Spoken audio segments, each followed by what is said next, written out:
Today is the day of rejoicing.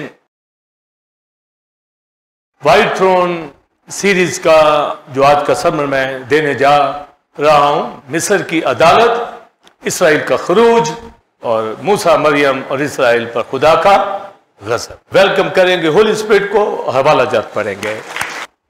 पैदाइश 15वां बाब 12वीं आयत से 16वीं आयत तक। सूरज डूबते वक्त अब्राम पर गहरी नींद गालिब हुई और देखो एक बड़ी होलनाक तारीकी उस पर छा गई। और उसने अब्राम से कहा, यकीन जान के तेरी नस्ल के लोग ऐसे मुल्क में जो उनका नहीं परदेसी होंगे, वहां के लोगों की गुलामी करेंगे और वो 400 बरस तक उनको दुख देंगे, लेकिन मैं उस कौम की अदालत करूंगा जिसकी वो गुलामी करेंगे और बाद में वो बड़ी दौलत लेकर वहां से निकल आएंगे और तू सही सलामत अपने बाप दादा से जा मिलेगा और नहायत पीरी में दफन होगा और वो चौथी पुश्त में यहां लौट आएंगे, क्योंकि अमूरियों के गुनाह अब तक पूरे नहीं हुए।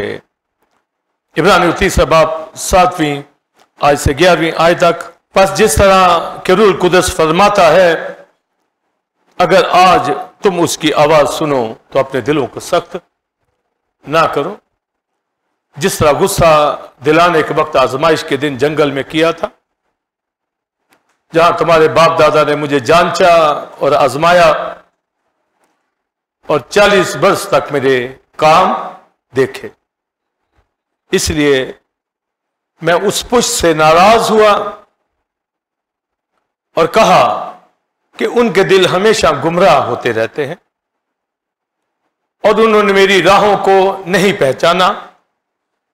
आगे तवज्जो कीजिएगा। चुनाचे मैंने अपने गजब में कसम खाई है कि ये मेरे आराम में दाखिल ना होने पाएंगे। और गिनती 27वां बाब 12वीं आयत से 14वीं आयत तक। फिर खुदा ने मूसा से कहा, तू अबारीम के इस पहाड़ पर चढ़कर उस मुल्क को जो मैंने बनी इसराइल को अनायत किया है देख ले, और जब तू उसे देख लेगा तो तू भी अपने लोगों में अपने भाई हारून की तरह जा मिलेगा, क्योंकि दश्ते सेन में जब जमात ने मुझसे झगड़ा किया तो बरक्स इसके कि वहां पानी के चश्मे पर तुम दोनों उनकी आंखों के सामने मेरी तकदीस करते, तुमने मेरे हुक्म से सरकशी की है।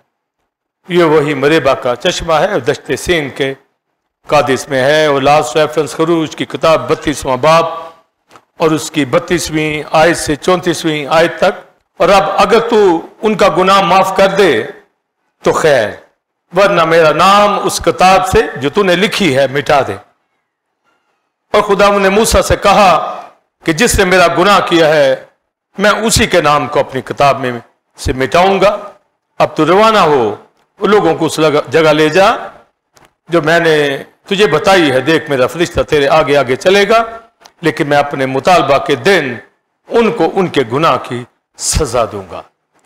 जो मरकजी हमारी आयत है मुकाशवा की किताब के अंदर, ग्रेट वाइट थ्रोन के हवाला से, खुदा का बेटा मसाया कदीमुल याम बैठेगा और जजमेंट की जाएगी, किताबें खोली जाएंगी और जो उनमें लिखा है, और फिर वाइस की किताब के अंदर हर अच्छी बुरी बात को खुदा हिसाब में लाएगा।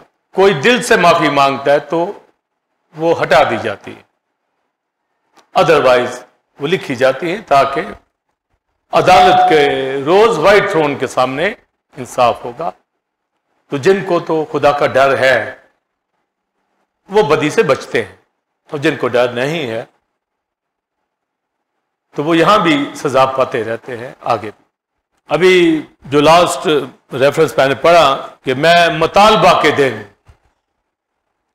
उनको उनके गुनाह की सजा दूंगा। मुतालबा का दिन, वाइट थ्रोन की ये जजमेंट होगी जब यहां इसराइल की रिहाई, उसके खरूज की बात होगी। ये जरा तवज्जो कर लीजिएगा। और इसकी चौथी पुश्त की बात आज होने जा रही है। वो जो मिस्र से रिहा हुए, जजमेंट ऑफ इजिप्ट, मिस्र की अदालत, तो उसमें फिरौन और सारे मिस्र की बर्बादी का मुझे आप सबको पता है कि किस तरह खुदा ने आफतें मिस्र के ऊपर लाया।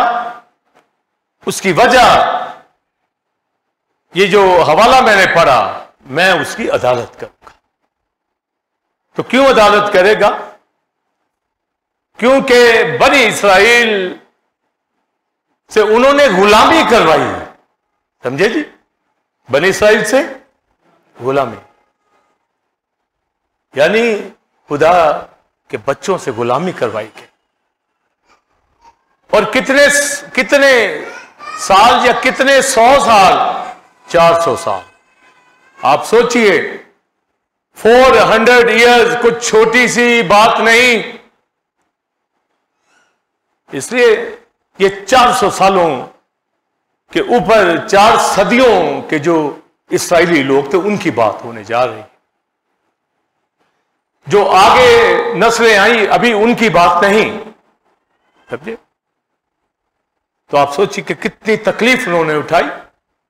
यूसुफ ने तो जाकर मिस्र को बचा लिया, पर उन्होंने खुदा के बच्चों से गुलामी करवाई। और अब्राहम से खुदा ने बात जब की, अभी यूसुफ ने पैदा होना है, फिर जाना है, अभी तो इसहाक भी पैदा नहीं हुआ, याकूब भी नहीं, यूसुफ भी नहीं। तो आप देखिए प्रोग्राम सारा दिया जा रहा। तो अब्राहम से क्या कहा? पहले 2 बातें अब्राहम से कही थी कि तेरी नस्ल को बढ़ाऊंगा। समझे? सितारों की तरह, रेत के जरों की तरह। लिखा है वो ईमान लाया और ये उसके लिए रास्तबाजी गिना गया। नंबर 2 उससे कहा कि मैं तुझे एक मुल्क भी दूंगा, प्रॉमिस लैंड, और तू उसका वारिस होगा। अब यहां पर आकर अब्राहम ने कहा ये कैसे मुमकिन है? तो खुदा ने फिर उसके साथ अहद बांधा कि इसको समझ आ जाए। तो उस पीरियड में अहद बांधा जाता था। तो खुदा ने कहा कि 3 वर्ष की बच्चियां, 3 वर्ष की बकरी, 3 वर्ष का एक बछड़ा और एक बुत और एक कुमरी लेके आ, जानवरों के 2 टुकड़े कर और उनको रख। और असूल ये होता था कि 2 पार्टीज जिनमें अहद होता था उनमें से गुजरते। इसका मतलब अगर अहद पूरा ना हो तो जो जानवरों का हाल है, टुकड़े हुए हैं, इसी तरह उन पार्टियों का हाल हो जो अहद पे नहीं उतरे। तो जो अहद बांधता था उसी को गुजरना होता था, दोनों को नहीं गुजरना होता था। पर दोनों पार्टीज में से जो गुजरेगा, इसका मतलब है वो अहद बांध रहा। तो खुदा ने कहा कि तू ये ला और मैं इसमें से गुजरूंगा, कि तुझे यकीन आ जाए कि ये तू मुल्क का वारिस होगा। वो तो बेचारे कभी हरान में, कभी कहीं ऐसे फिर रहे थे। तो कहा गया, तो उसे फौरन इस पर अमल किया और कुर्बानियां ले आया, जानवर ज़िबा किए उसने।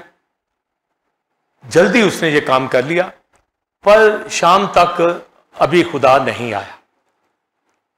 तो परिंदे आना शुरू हो गए, झपटते थे उन पीसेस के ऊपर। तो वो अब्राहम हंकाता था, उड़ाता था परिंदों को कि इन कुर्बानियों पे ना झपटे। तो वो थक गया कर करके, तो फिर उसको नींद आ गई। खुदा ने फिर उससे बात की कि मैं मिस्र की अदालत करूंगा और तेरी नेशन, अभी तो इसहाक भी नहीं पैदा हुआ, आप सोचिए,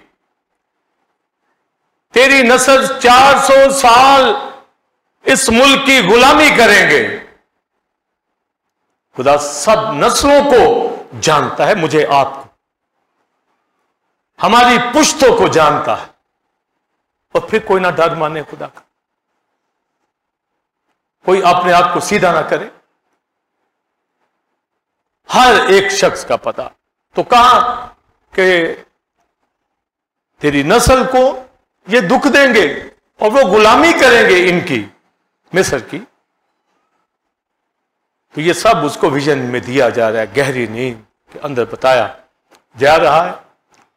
और फिर शाम हो जाती है, रोया खत्म हो जाती है, फिर एक बड़ी मशल उन पीसेस में से गुजरती है, यानी खुदा गुजरता है। आमीन।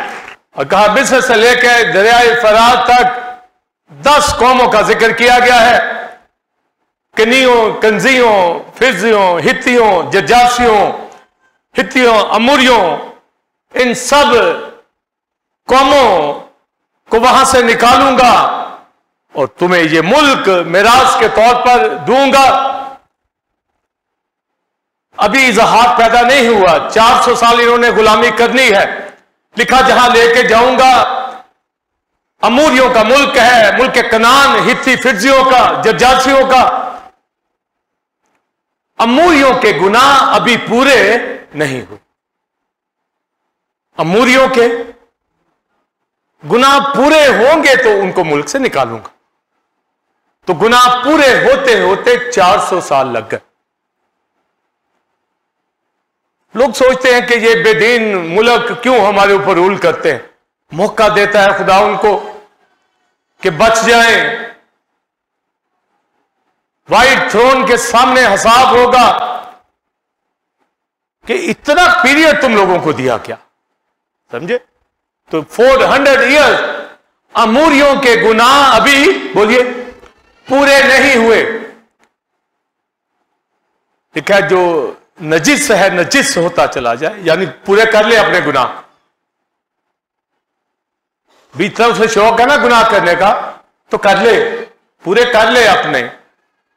वो लिख रहा है करता चला जाए और कर ले गुनाह। बाज नहीं आता ना तो पूरा करे उसको। जो नजिस है यानी जो बाज नहीं ना आता गुनाह से, वो अपने गुनाह पूरे कर रहा मार खाने के लिए। और जो पाक है बोलिए पाक होता चला जाए, वो अपनी पाकीज़गी में बढ़ रहा है। तो यही मेरी आपकी पहचान है, पाकीज़गी में ऊपर जा रहे हैं या नापाकियों के अंदर। चूंकि मैं कलीसिया से मुखातिब हूं, पाक लोगों से, हम पाकीज़गी में जा रहे हैं। तो अमूरियों के गुनाह अभी पूरे नहीं हुए। तो ये इसका मतलब है इतने साल इस्राइल गुलामी करेगा, उनको गुलामी करनी पड़ेगी, क्योंकि जहां लेके जाना है उनके गुनाह पूरे होंगे तो ही लेके जाऊंगा ना। और जहां गुलामी कर रहे हैं उनको भी मौका दे रहा है कि मेरे बच्चे तेरे तुम्हारे पास हैं तो बाज आ जाओ। तो लिखा है कि वो बाज नहीं आएंगे, वो जुल्म ही करेंगे, दुख देंगे, लिहाजा मैं फिर मिस्र की अदालत करूंगा। मिस्र की अदालत करेगा, अमूरियों की भी अदालत होगी, उनको भी आउट करेगा। और जो गुलामी के अंदर है इनको निकाल के लेके जाएगा।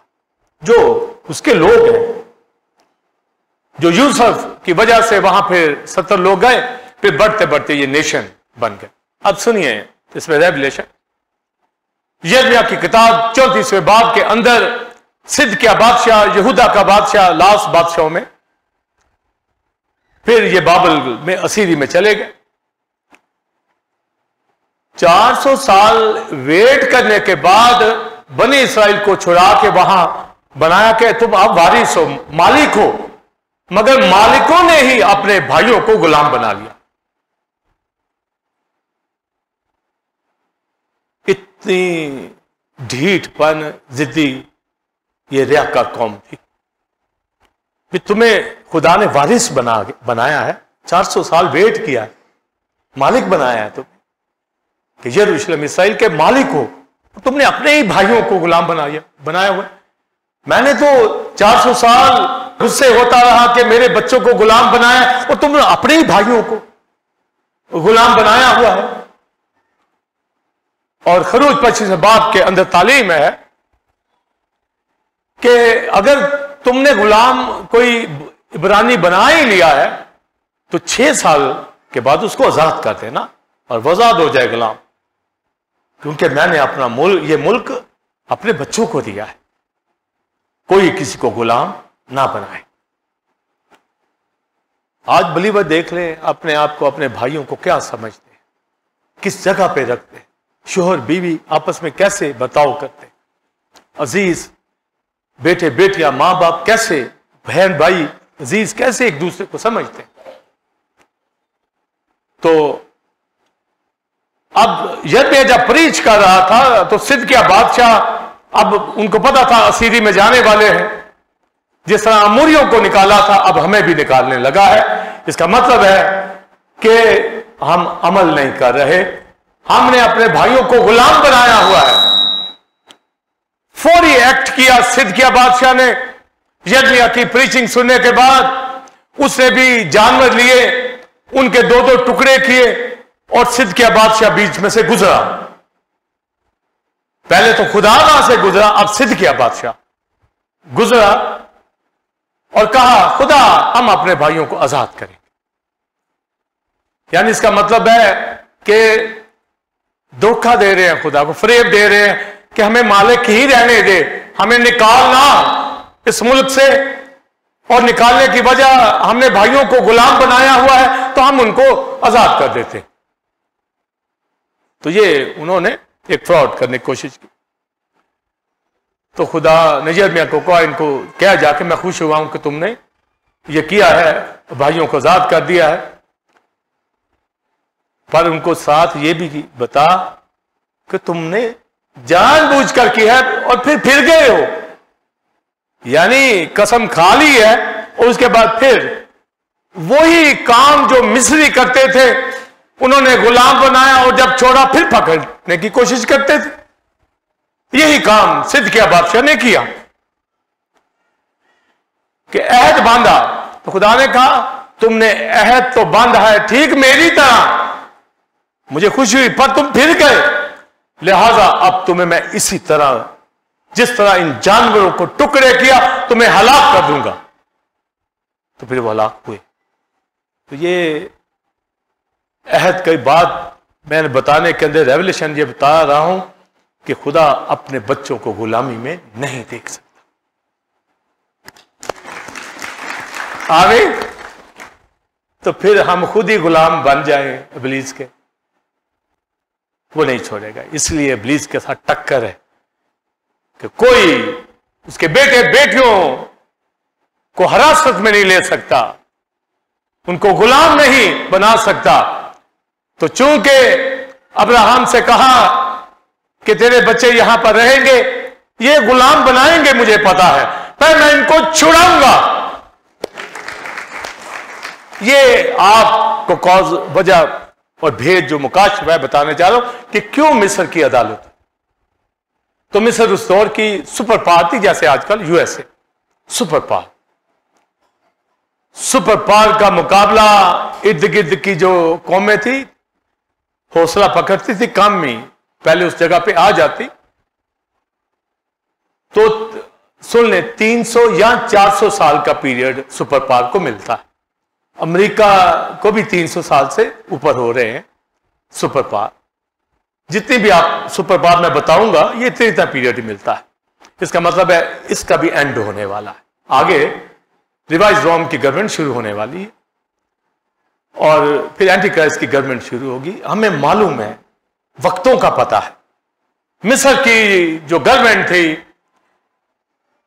अब्राहम को बता दिया कि 400 साल बाद, इसका मतलब है 400 साल बाद इजिप्ट जो है ये खत्म हो जाएगा। तो यहां पर लिखा कि ये 400 साल गुलामी में रहेंगे और सख्त मेहनत उन्होंने करवाई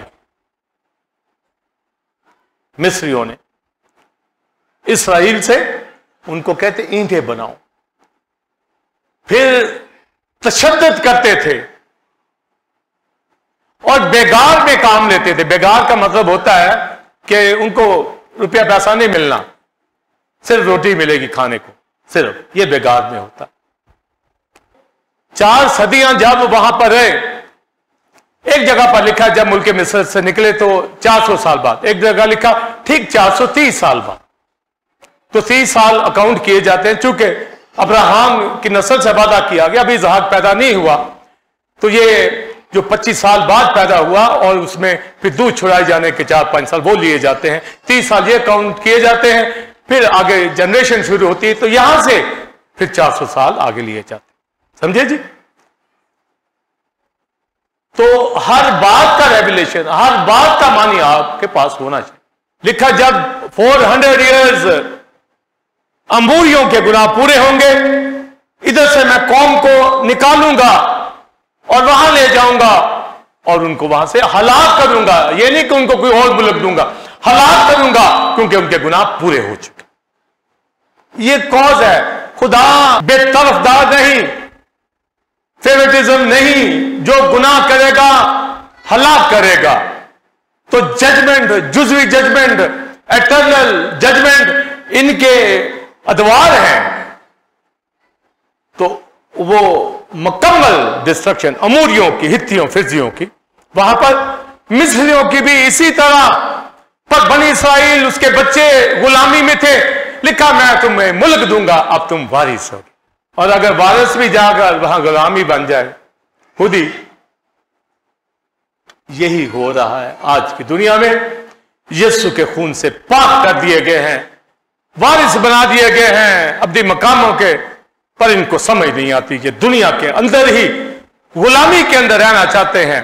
और कलीसिया रिफाकत उनका दिल ही नहीं करता। उनको क्या पता कि हम मालिक हैं या गुलाम हैं। गुलाम हैं तो घर में होंगे, दुनियादार होंगे। मालिक हैं तो आसमान की बादशाही और कलीसिया में हो। तो गुलामों के साथ आप भाई की तरह रहते हैं या उसको गुलाम बनाते हैं। इसलिए 19 में फिल्मोन की कहानी आप पढ़िए तो 19 में जो था ये फिल्मोन का गुलाम था। पलूस इन बातों को समझता है। उसने तौबा कराई, उसने कहा वापस जा, ये भाइयों की तरह तेरे पास रहे।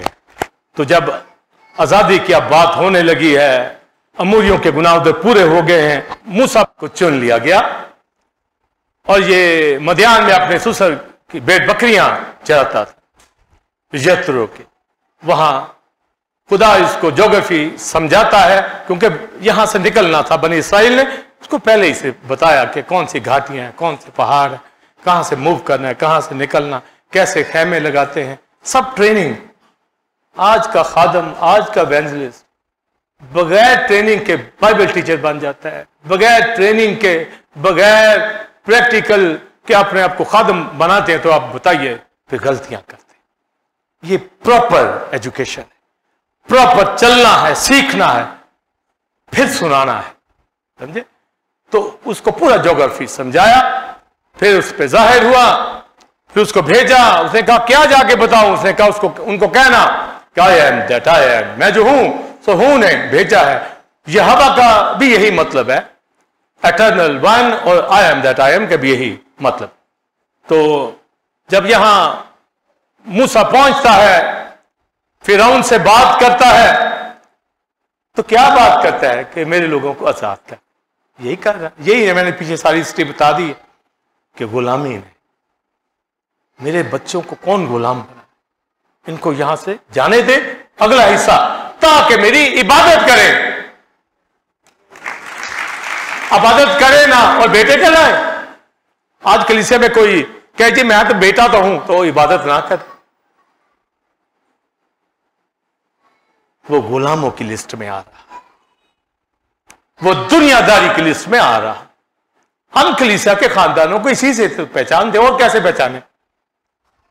उनके दावे देखें, आप फैसला कीजिए। ऐसे खादमों को, ऐसे मेंबरान कलीसिया दुनिया भर के अंदर खुदा की मार से नहीं बचेंगे। बाइबल आती नहीं इसलिए गलतियां करते, सीनियर की सुननी नहीं गलतियां करते। फिरौन आगे डट गया। फिरौन कहने लगा मैं जाने नहीं दूंगा, अपना दिल सख्त किया। बार बार मूसा जाता, मगर उसने अपना दिल सख्त किया। जब कोई खुद ही सख्त करता जाए ना, तो फिर लिखा खुदा ने का दिल सख्त कर दिया। उसने कहा देख, मैं अपने कभी बाजू से अपने बच्चों को इस गुलामी में से छुड़ाऊंगा। फिर आते आना शुरू हुई, पानी खून बना दिए, उनके देवता थे उनका खून कर दिया, जुइयां, मेंढक, आते, ओले, मरी, ये सब, ताकि मिस्र का नाश हो जाए। हर चीज खत्म कर देता है जो उसके बेटों को गुलाम बनाता है, या वो बेटे खुद गुलाम बन जाए, समझे? तो वो, और एंड में फिर उनके पिलौठे मारे गए, और अपने बच्चों से कहा कि फसा का बर्रा ज़िबा करो, उसका खून चौखटों पे लगाओ, और फरिश्ता गुजरेगा जहां खून लगा होगा, फरिश्ता छोड़ता जाएगा। फसा, पास ओवर का यही मतलब है, टू स्पेयर, वो छोड़ता जाएगा। तो बनी इसराइल को छोड़ दिया, वो तो उन्हीं को तो बचा रहा है पहले, पर उनको भी मौका दिया कि अगर तो वो बे करेंगे, इस खून को लगाएंगे तो बच जाएंगे। और खरूज की किताब में जब आप पढ़ते हैं कि उनकी फरियाद खुदा के कानों में पहुंची, इतना दुख तकलीफ उनको दिए, ईंटें बनाने के लिए भूस भी लाओ, और ईंटें पहले से ज्यादा बनाओ, बेगार के अंदर काम, तशद्दुद उनके ऊपर किया जाता, उनके बच्चों को जो है ऑर्डर दिया कि लड़कों को मार दिया जाए, यही गुलाम ही रहे। इतनी तकलीफ।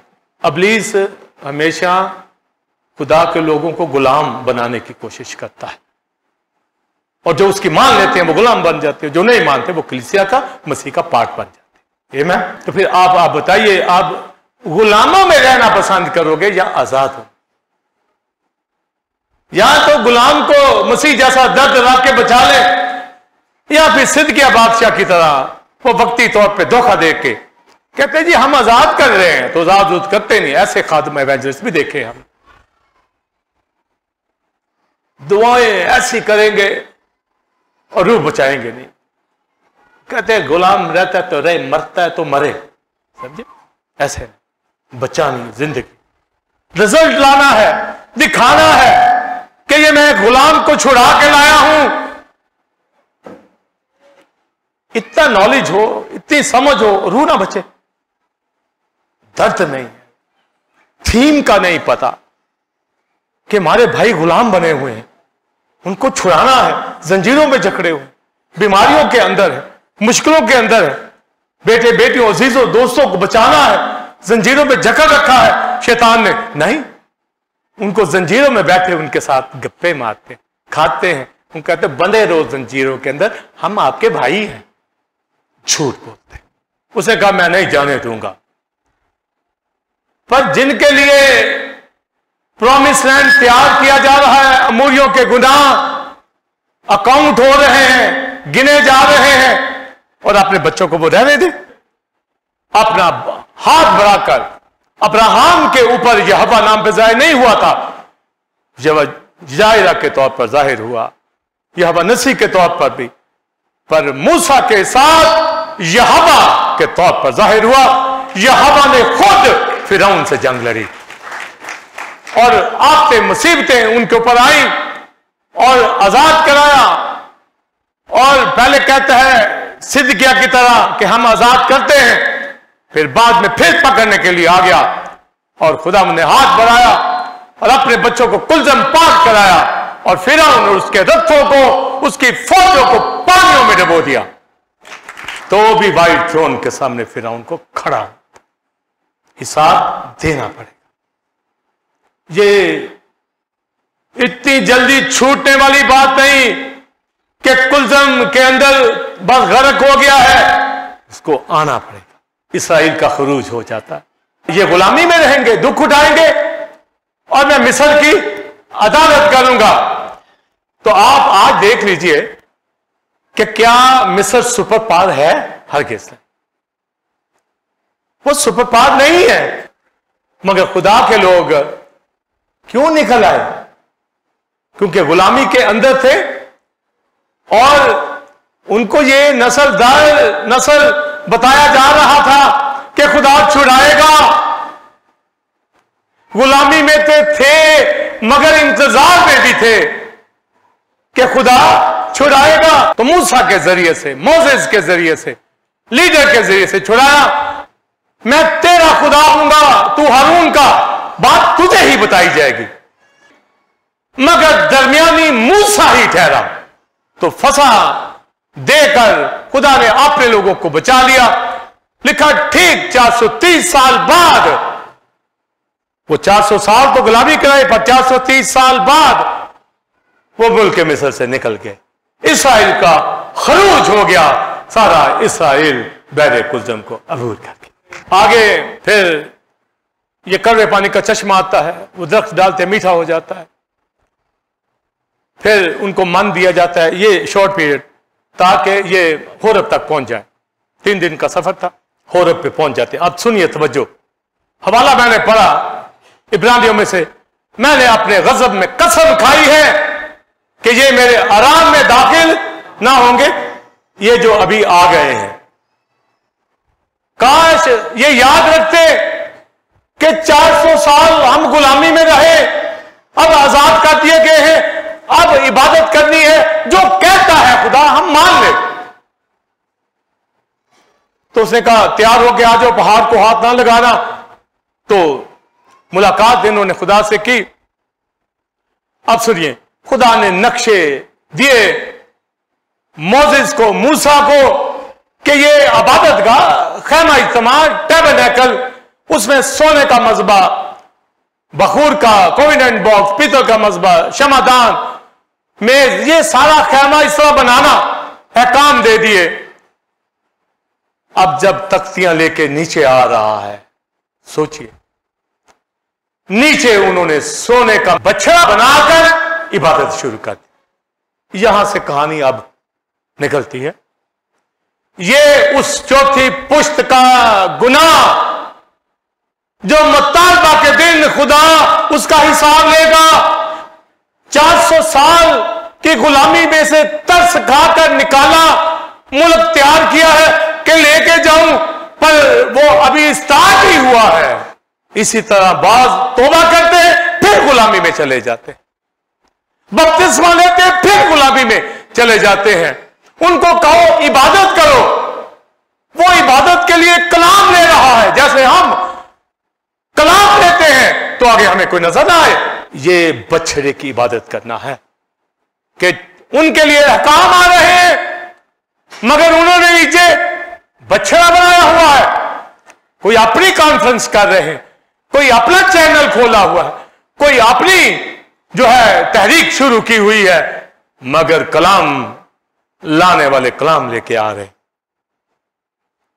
तो खुदा ने कहा वो देख नीचे, तो उन्होंने बछड़ा बना दिया। गोल्ड, मैंने तो कहा था बड़ी दौलत लेके निकल जाएंगे, दौलत इनको दे दी, ये तो अब बछड़ा बनाए हुए हैं। बड़ों को आज भी खुदा बरकत देता है, दौलत देता है। वो दौलत खुदा के कदमों पे नहीं लाते, वो अपनी ऐशो इशरत और दुनिया के लिए खर्च करते हैं, बछड़े अपने लिए बनाते हैं और फिर कहें जी हम खुदा के लोग हैं, हमें बरकत मिल जाए। तो सोने का बछड़ा उन्होंने बना लिया। इसलिए बाइबल में लिखा दौलत और खुदा दोनों की इबादत नहीं हो सकती, ये खुदा दुनिया ने बना रखा है अपना। तो ये बछड़ा सोने का उन्होंने वहां बनाया, वर्शिप हो गई। मूसा को पता चल गया, यशवा रास्ते में दामन में खड़ा था, तो यशवा कहने लगा मूसा ये तो बड़ा शोर नारे लग रहे हैं, खुशी। उसने कहा नहीं, यशवा को भी शागिर्द को पहचान नहीं है, जिसने लीड करना आगे जाके अभी उसको इतनी पहचान नहीं है। आज भी कई यशवा अभी लीड करने के काबिल नहीं होते, तो गलत इंटरप्रिटेशन करते जाते।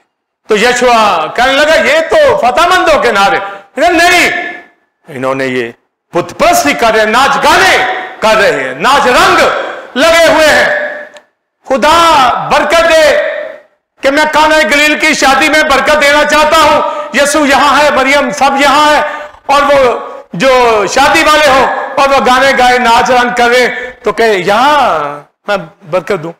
वो नीचे गाने गा रहे हैं, नाच गाने बुत परस्ती कर रहे हैं। और खुदा नाराज हो गया। ज़बूर 106 जरूर पढ़िएगा जब टाइम हो आपके पास, उसकी बातें पर मैं बता देता हूं। लिखा, अगर मूसा बीच में ना आता तो मैं सारी कौम को हलाक कर देता। 400 साल के बाद निकाला इनको, कुलजम से निकाला, नजात दी, वारिस बनाने के लिए उस मुल्क में लेके जा रहा हूं, और ये बुत परस्ती कर रहे, मेरी तौहीन कर रहे। इबादत ना करने वाले तौहीन करते, इबादत ना करने वाले लोग खुदा का मजाक उड़ाते हैं, टट्टों में उड़ाते हैं। पहचान हो, इबादत ना हो। उन्होंने कहा अगर मूसा बीच में ना आता, फिर मन दिया गया, मन पे बुड़बुड़ाए, अपने डेरों के अंदर शुक्रगुजारी करने की बजाय ये कहते हैं, ये क्या कहां ले आया है मूसा, हमें तो कहता चश्मों की सरजमीन में, और पहले चलो तो सही, तौबा करते हो तो कहते हो फौरन गप्पे ही आ जाए, चलो खुदा के साथ, फिर बरकत मिलती है। चलना तो है नहीं तो बरकतें सारी मांगते हैं। और मन पे लिखा अपने डेरों में बुड़बड़ाने लगे, और फिर आगे चलकर हिस्स की लालच किया, रोने लगे, कहने लगे हमें गोश्त खाने को दो। फिर फरमाइशें तुम्हारी बड़ी हैं, इबादत करनी नहीं। आप घरों के कभी मर्दों की फरमाइशें सुने, पैसा दे रहा नहीं घर में, ठीक, तो फरमाइशों की लिस्ट पूरी पूरी नारकली के फूड स्ट्रीट की होगी, समझे, सॉल्ट एंड पेपर की सारी वो बुफे लगे हों सारे ही, और पैसे देने नहीं, कमाना है नहीं, मजाक बनाया कि इबादत करते नहीं, सब्बत तोड़ते थे, अपने बच्चों को बुतों की कुर्बानियां, जब ये आगे पहुंच जाते हैं आग में चलवाते हैं, कुर्बानियां उनकी करते हैं।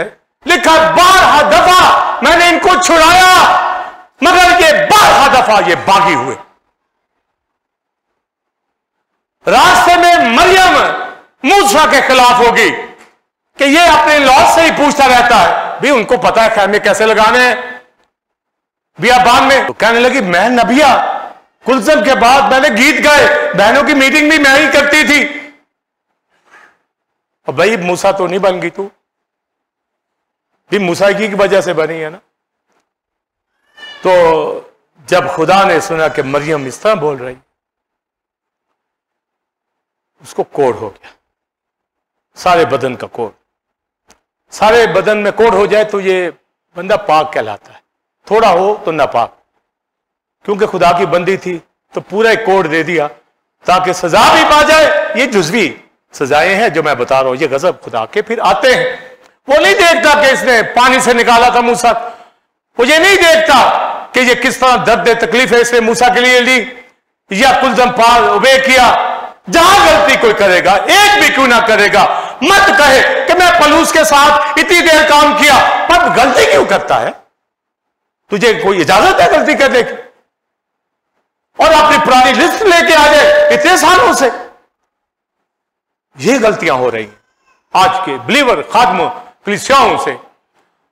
तो लिखा है कोड़ी होगी, फिर मूसा ही रोना लगा और हारून खुदा छोड़ दे, माफ कर दे इसको। फिर 7 दिन उसको रेस्ट किया और 7 दिन के बाद उसको बहाल कर दिया। मरियम बहाल होगी पर मुल्क के कनान में आगे नहीं गई, वैसे ही तबई मौत वो मर गई, रास्ते ही में मर गई। तो आप सोचिए 400 साल, ये चौथी पुश्त की मैं ये बताना है इनके ऊपर गजब। तो ये गजब चौथी पुश्त वाले जिनको निकाला, इनको सर्वे के लिए भेजा, यशोआ कालेब ने पॉजिटिव रिपोर्ट दी थी। यशोआ कालेब आगे दाखिल होते हैं और मूसा भी नहीं जा पाता। मूसा की मुखालफत भी बड़े लोगों ने की, कोरा ने, अभिराम ने, दातन ने, इन लोगों ने मुखालफत की। कहते हम नहीं लीडर, ये मूसा ही लीडर है। मैंने अपनी 40 साल की मिनिस्ट्री में बड़ों को पॉजिटिव तरीके से हम खिदमत में भेजते हैं, बड़े नेगेटिव तौर से जाते हैं। फिर जमीन फटी, कोरा को, अभिराम, दातन, इनको निगल लिया, हलाक हुए, जजमेंट साथ साथ जजमेंट होती रहती। और फिर गलती करते, बाबा फूट निकली, फेनास बीच में आ जाता और वबा रुक जाती। कहां कहां इन्होंने गलतियां नहीं की, कहां कहां खुदा को इन्होंने सताया नहीं, यहां तक कि खुदा ने कहा ये क्या कौम है, सुहाना मुल्क इनको देने जा रहा हूं, उसको ये हकीर जान रहा। यानी जैसे अब्दी बादशाही नया यरूशलेम देना बनाने वाला खुदा और कोई उसकी कदर ना करे। यहां छोटा सा घर बनाना हो ना तो दिन रात उसी के ख्वाब आते हैं, नक्शे उसके आते हैं, ड्राइंगें चल रही हैं अंदर, समझे, वही चल रही है, ड्राइंग चल रही है, वो ऊपर वाले नक्शे को पता ही नहीं है कि जरा उधर भी तवज्जो कर ले। सुहाने मुल्क की बेकदरी और जमीन की चीजें फना होने वालों की कदर, वो आपको रहने के लिए जगह दे रहा है, ये बरकत है, पर अवधि जो बरकत दी है उसकी तरफ ध्यान दे, उसकी तरफ तवज्जो। यहां घमंड में आ जाते हैं, यहां गुरूर में आ जाते, फूले ही नहीं समाते। ये सब चीजें जाती रहेंगी। लिखा बनी इसराइल ने बहुत बियाबान में तंग किया, तो लिखा कि मुझे मेरी मेराज से यानी बनी इसराइल से नफरत हो गई, लिहाजा मैंने गजब में कसम खाई है कि ये मेरे आराम में दाखिल होने ना पाएंगे। ये आप जायजा ले लीजिए। तो फिर पौलुस बहस करता है, अगर उसने मुल्क के कनान में उनको दाखिल किया होता, अगर वही आराम होता, तो फिर और दिन का जिक्र ना करता। इसका मतलब है ये चौथी पुश्त के लोगों की बात हो रही है जो मेराज के मुल्क के अंदर गए, ये उनकी स्टोरी आ रही है। मैंने गजब में कसम खाई कि वो लोग मेरे आराम में, आराम का मतलब है सहबत, मेरे अब्दी आराम, अब्दी एटर्नल पीस में ये दाखिल होने ना पाएंगे। मैंने अपने, बोलिए, गजब में कसम खाई, जिनको रिहाई दी मिस्र से, अब कसम खा रहा है इनको मैं आगे नहीं लाऊंगा, नहीं यरूशलेम के नहीं जाने दूंगा इनको। इन्होंने मेरी तौहीन की, इन्होंने बछड़ा बनाया है, बुतपरस्ती की है। और आगे सुनिए, मूसा ने उनको कत्ल भी करवाया, उन लोगों को जिन्होंने बुतपरस्ती की। और यहां तक भी मूसा ने कहा लोगों से कि मैं खुदा से बात करता हूं, तुम्हारी खातर कफारा देता हूं, उससे कहता हूं कि माफ कर दे। हालांकि कत्ल करवाया उनको, फिर भी कहता है मैं बात करता हूं खुदा से कि इनको माफ कर दे। तो कहता है मूसा, खुदा इनको माफ कर दे, नहीं तो मेरा नाम भी किताबे हयात से काट दे। यहां तक मूसा ने कहा मैं यही कर सकता हूं, रिक्वेस्ट करता हूं भाइयों की, भी आपका मेरा बच्चा, घर का अजीज, किसी का शोर, किसी की बीवी, आप तो यही कहेंगे बच जाए। खुदा ने कहा नहीं, जिसने मेरा गुनाह किया है उसी का नाम किताबे हयात से काटूंगा, तेरा क्यों काटूं? समझे? उसने कहा माफ कर दे इनको, इनका नाम काट दे। हालांकि कत्ल भी करवाए, फिर भी खुदा ने कहा नहीं, सुनिए, मतालबा के दिन व्हाइट थ्रोन के पास मैं हिसाब लूंगा। इस बछड़े की वर्शिप की, बुतों की प्रेस्टीज की, वो कहेंगे जी कत्ल भी तो हो गए। नहीं, वो जुज़वी जो भी हलाकत हुई खुदा ने कहे टाला। मूसा ने कहा भी कि मेरा नाम काट दो, उसका नहीं, और साथ ही कहा कि चल इनको लेके आगे चल, और याद रख अब मैं इनके दरमियान नहीं हूंगा, लेके आया हूं मिस्र से, पर अब इनके साथ नहीं चलूंगा। कैसे इन बागियों के साथ चलूं, किस तरह इनके दरमियान चलूंगा तो हलाक कर दूंगा।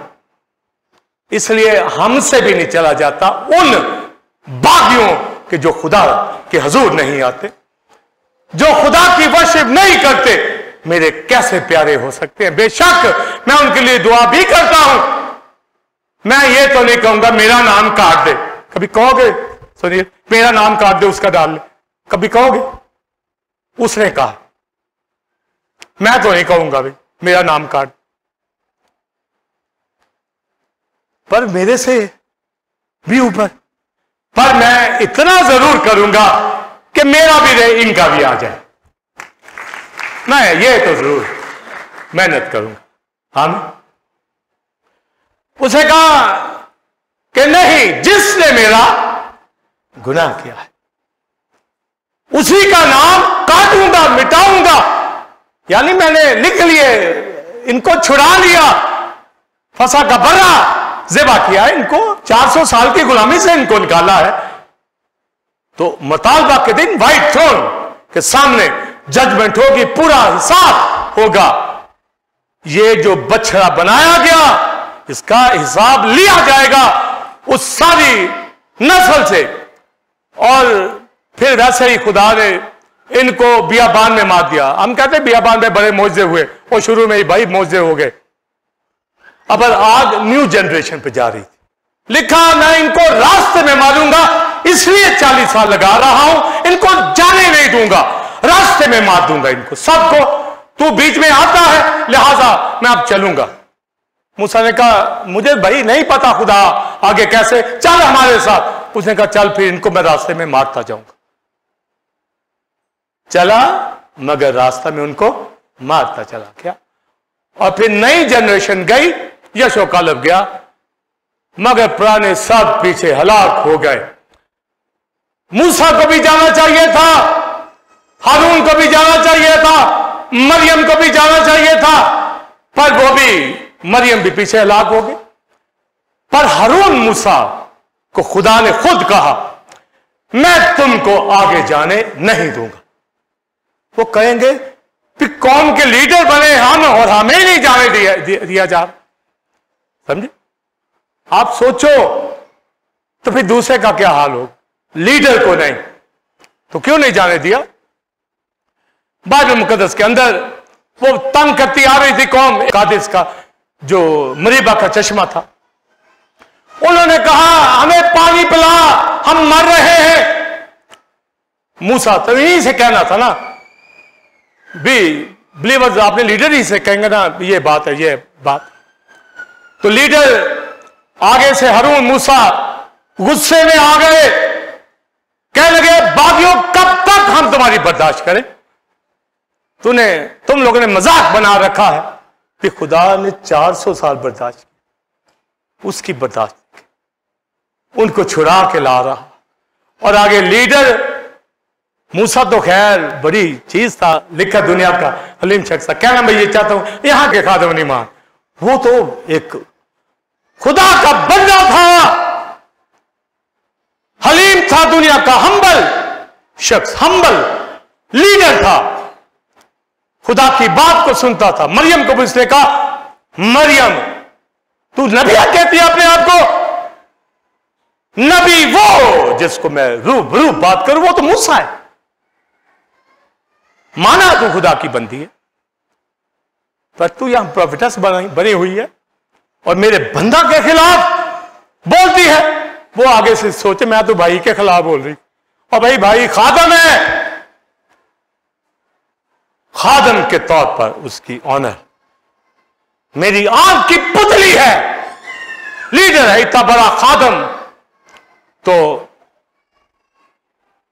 वो लोग गुस्से में आए हैं, बर्दाश्त करते आ रहे हैं। ये खिदमत है और ये पॉइंट जरा आपने सुनना है।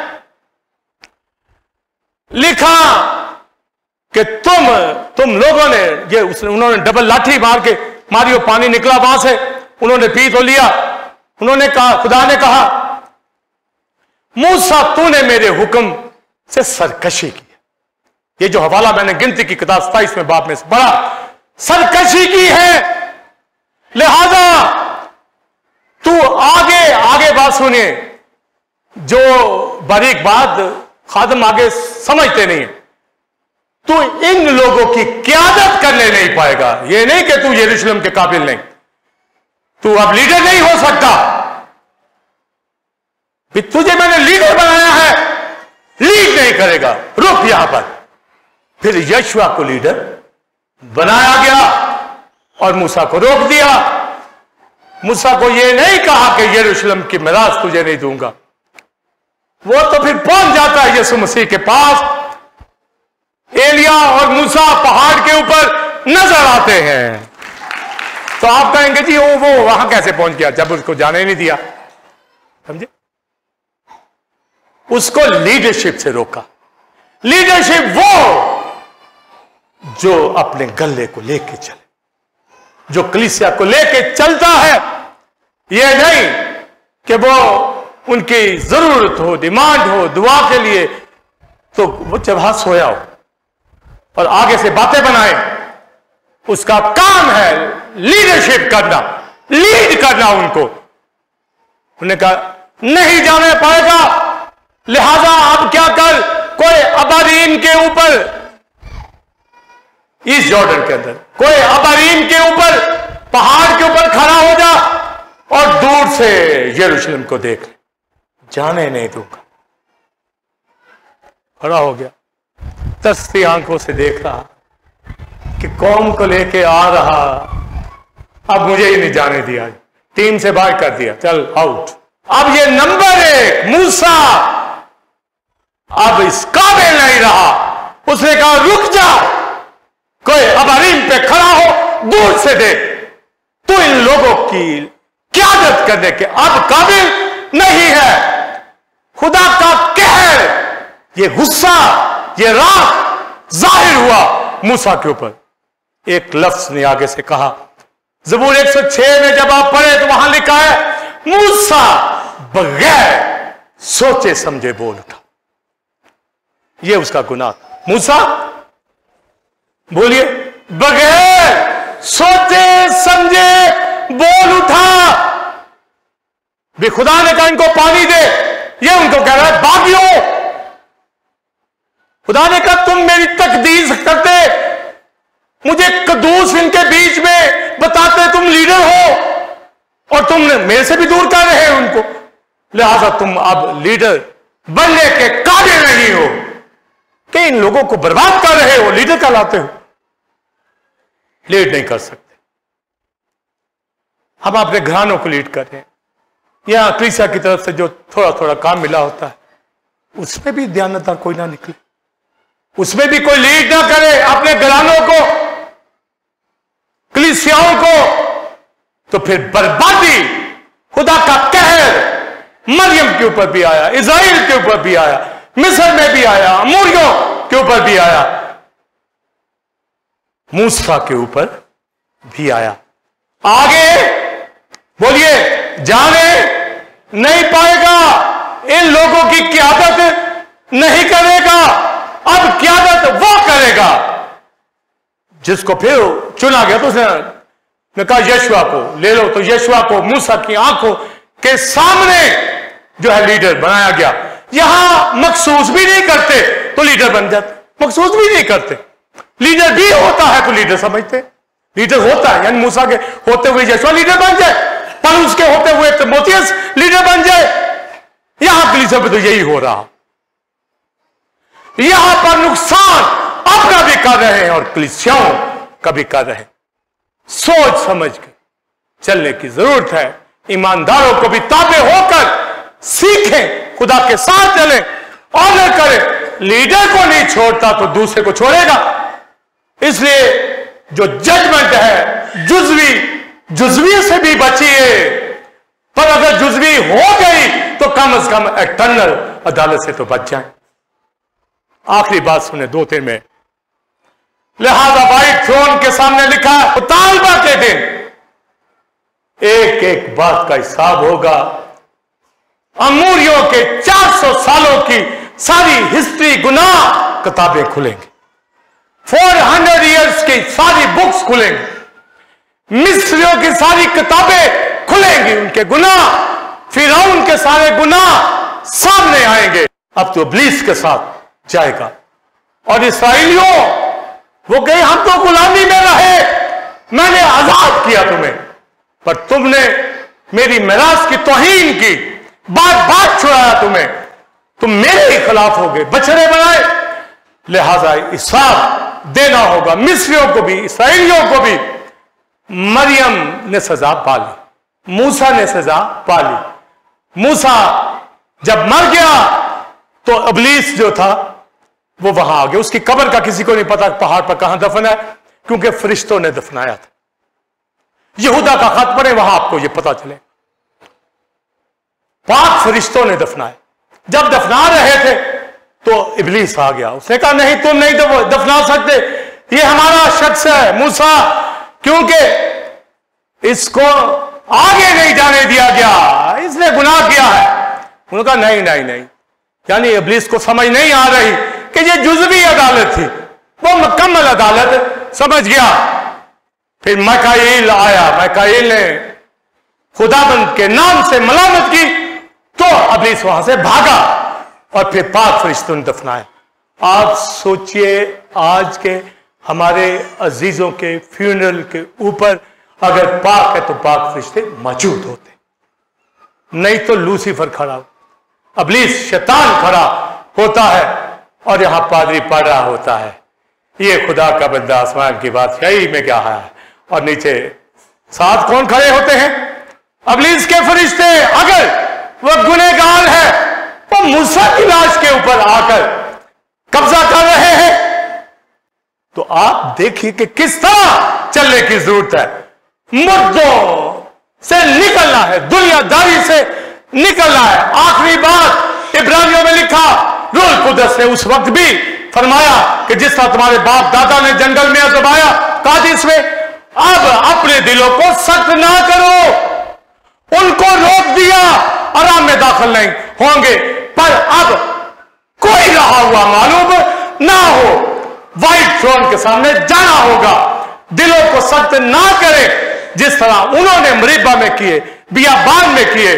खुदा ने बचाया उनको 400 साल की, हमें अबदी तारीकी से, गुनाहों से जो आदम ने किए, बचा लिया है। अपने लिपालिक बेटे बेटियां बना लिया है, फजल के तख्त के सामने है। और बनी इस्राइल के बुजुर्गों को यह शर्फ दिया कि वो मूसा की क़यादत के अंदर 70 बुजुर्ग पहाड़ पर गए देखने आके मेरा नजारा, और वहां खुदा को देखा, नीलम के चबूतरा के ऊपर था, वहां उन्होंने खाना खाया खुदा के साथ। जब आप खुरूज की किताब के अंदर पढ़ते हैं, और इतना प्यार, पर तब ये खाना खाने की इजाजत दी जब अहद का खून बांध लिया उनके साथ, किस खून से अहद बांधा जाता है, पूरी शरीयत दे दी, तब उनको ज़ियाफत दी।